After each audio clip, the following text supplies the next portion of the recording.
इसे सजाएं भी हुई। इसे इंटरनेशनल ओलंपिक कमेटी का ओहदा वापस करना पड़ा। ये पूरे कोरिया में बदनाम था, मगर इसे कोई नदामत परेशानी नहीं थी।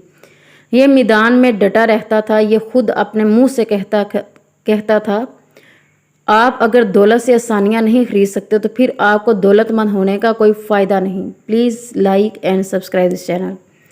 चनाचे ये सामने मौजूद हर शख्स को चंद लम्हों में ख़रीद लिया करता था। इसकी ये आदत इतनी पुख्ता हो चुकी थी कि इसने आखिर में ज़िंदगी को भी ख़रीदने की कोशिश कर दी। चेयरमैन ली कुन ही को 2014 में हार्ट अटैक हुआ और ये कोमे में चला गया। इसकी वसीयत के मुताबिक इसे वेंटिलेटर पर शिफ्ट कर दिया गया और इसके लिए नई अद्वियात की ईजाद का काम शुरू कर दिया गया। सैमसंग ने दर्जनों रिसर्च इदारों को फंडिंग की, बड़े से बड़े डॉक्टर्स का बंदोबस्त किया और कीमती से कीमती अद्वियात बनवाई गई, मगर ली कुन ही कोमे से बाहर ना आ सका। इसके बेटे ली जय योंग ने कंपनी की अनान संभाली।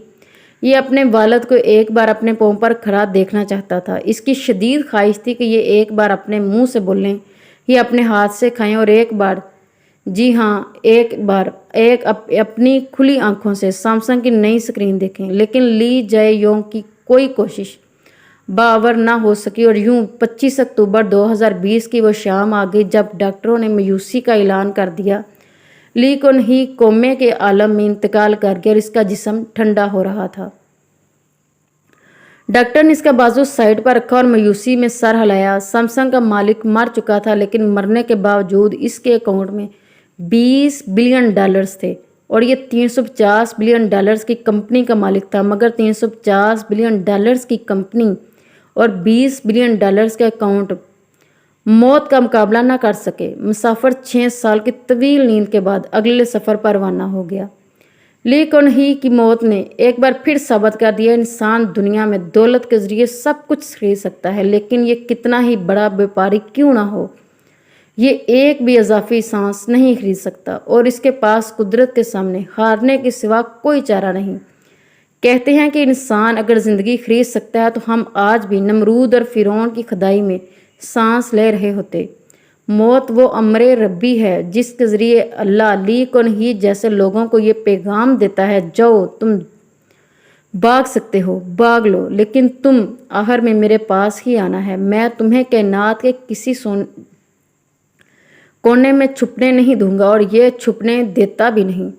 तारीख़ इंसानी खुदाओं का कब्रिस्तान है। आप किसी भी तारीख़ के कब्रिस्तान में जान कर देखें, आपको हर कब्र में कोई ना कोई एक ऐसा शख्स लेटा मिलेगा जो खुद को नागज़ीर भी समझता था और नाकाबिले शिकस्त भी। लेकिन फिर क्या हुआ? सान किंग से लेकर मून कॉइन तक दुनिया के हर नागज़ीर के लिए मिट्टी की आखिरी लहाफ साबित हुई। अल्लाह की इस दुनिया में ली कुन ही जैसा शख्स भी 6 साल अस्पताल में बिस्तर पर लेटकर आंखें नहीं खोल पाता और इससे अमीर तैमूर और हिटलर जैसा शख्स भी खाली हाथ वापस जाता है। लेकिन हम इस कब्रिस्तान में पूरी ज़िंदगी में मैं की आवाज़ें लगाते रहते हैं और हमें शर्म नहीं आती। भाई मेरे, अपनी औकात देख कर बोलो। तुमको कोरोना का तो मुकाबला नहीं कर सके, ज़िंदगी और मौत देने वाला का खाक करोगे। मिट्टी की मुट्ठी हो, मिट्टी बनकर रहो, खुदा ना बनो, क्योंकि खुदा अपने सिवा किसी को खुदा नहीं रहने देता। Please like and subscribe this channel.